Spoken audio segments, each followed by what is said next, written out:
जाने माने अरबपति कारोबारी एलन मस्क ने गुरुवार को राष्ट्रपति डोनाल्ड ट्रंप पर बड़ा आरोप लगा दिया है। उन्होंने दावा किया कि ट्रंप का नाम एपस्टीन फाइल्स में है। उन्होंने यह भी कहा कि यही वजह है कि ट्रंप प्रशासन इसमें शामिल सूची जारी नहीं कर रहा है। जेफरी एपस्टीन एक बाल यौन अपराधी और तस्कर है जिस पर लड़कियों के साथ दुष्कर्म करने के कई आरोप लगे थे। उस पर शीर्ष राजनेताओं, व्यापारियों और मशहूर हस्तियों की यौन संतुष्टि के लिए नाबालिगों की तस्करी करने के भी आरोप थे।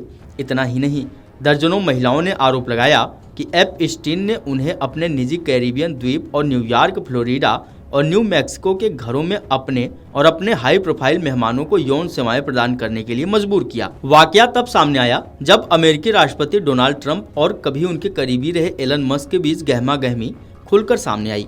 ट्रंप ने दावा किया कि जब से प्रशासन ने इलेक्ट्रिक व्हीकल खरीदने में कानून में कटौती की बात की, तब से मस्क को परेशानी होने लगी। मैं उनसे बहुत निराश हूं, मैंने उनकी बहुत मदद की है। इसके बाद मस्क ने खुलकर अपने सोशल मीडिया प्लेटफॉर्म एक्स के जरिए ट्रंप पर पलटवार किया। मस्क ने ट्रंप को खूब खरी खोटी सुनाई। उन्होंने ट्रंप को एहसान फरामोश तक कह डाला। मस्क ने यह भी कहा कि मेरी ही वजह से ट्रंप चुनाव जीते, अगर मैं नहीं होता तो ट्रंप की हार निश्चित थी।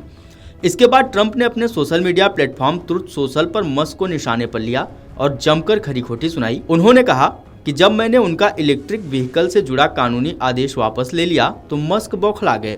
अमेरिकी राष्ट्रपति ने मस्क की कंपनी को दी जाने वाली सब्सिडी को भी खत्म करने की धमकी दी। आपको बता दें कि न्यूयॉर्क शहर में जन्मे और पले बड़े एपस्टीन ने अपने पेशेवर करियर की शुरुआत डाल्टन स्कूल में एक शिक्षक के रूप में की।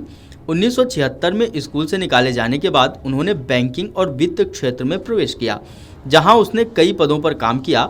2005 में फ्लोरिडा पुलिस ने जेफरी एपस्टीन के खिलाफ जांच शुरू की। आपको बता दें कि एक माता पिता ने शिकायत दर्ज कराई थी कि एपस्टीन ने उनकी 14 वर्षीय बेटी का यौन शोषण किया। जांच से पता चला कि एपस्टीन ने 36 लड़कियों का यौन शोषण और उत्पीड़न किया था, जिनमें से कुछ 14 साल की थीं। उसने 2 मामलों में दोषी होने की दलील दी और 2008 में उसे दोषी ठहराया गया, लेकिन एपस्टीन ने केवल 13 महीने जेल में बिताए, जिसके बाद उसे कथित तौर पर एक विवादास्पद सौदे के कारण रिहा कर दिया गया, क्योंकि उस पर केवल 2 अपराधों के लिए आरोप लगाया गया था। वर्षों के बाद 2019 में फिर उसे गिरफ्तार किया गया।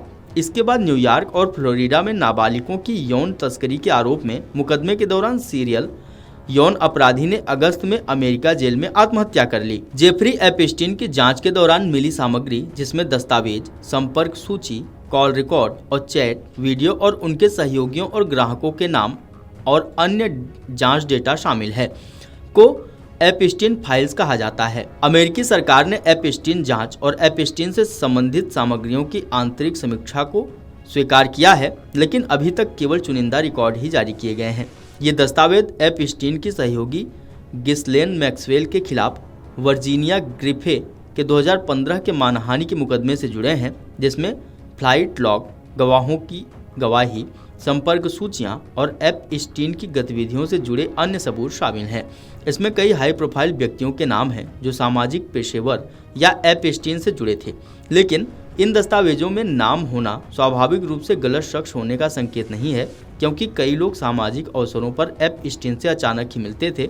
दस्तावेजों को चरणों में जारी किया गया, जिनमें से महत्वपूर्ण बैचों को जनवरी 2024 से और फरवरी 2025 में अटॉर्नी जनरल पॉम बॉन्डी के तहत अमेरिकी न्याय विभाग की ओर से खोला गया। फरवरी 2025 में अमेरिकी न्याय विभाग के एक दस्तावेज से पता चला था कि अमेरिकी राष्ट्रपति Donald Trump, pop icon Michael Jackson, अभिनेता एलेक बाल्डविन और फिल्म निर्माता हार्वे वीनस्टीन उन हस्तियों में शामिल थे जो जेफरी एपस्टीन के संपर्क सूची में थे, लेकिन इन लोगों की संलिप्तता के बारे में जांच से जो पता चला है वह अभी भी जनता के लिए खुला नहीं है। न्याय विभाग के दस्तावेजों में कई अन्य हाई प्रोफाइल नाम शामिल थे, जैसे कि न्यूयॉर्क के पूर्व governor Andrew Cuomo, rolling stones के फ्रंटमैन मिक जैगर और संगीतकार कोर्टनी लव।